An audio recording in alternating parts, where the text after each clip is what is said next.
بوستون قش شوکال فینال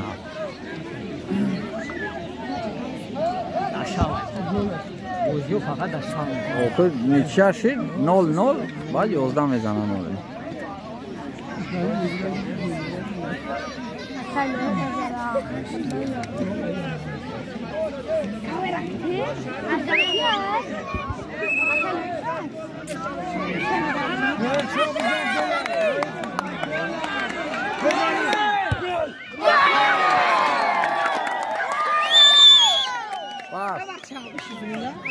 تدابش بچه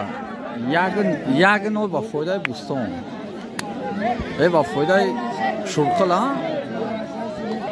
خب انا که بوستون میزنم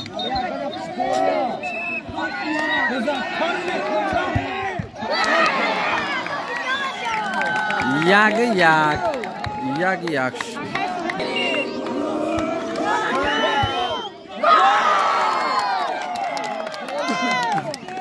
دو یک نه این طرف زنه گل میده اون فقط اون پرا میپرواره دیدی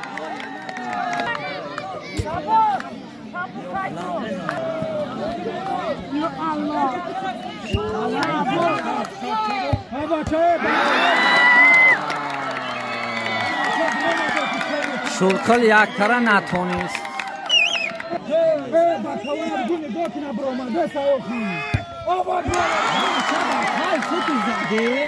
همه بینید بشه تدابشه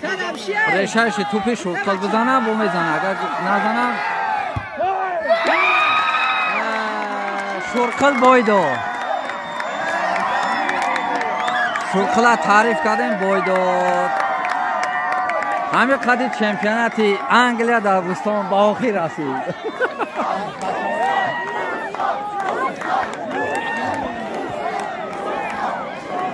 همین بازی را با کورش خودم بدم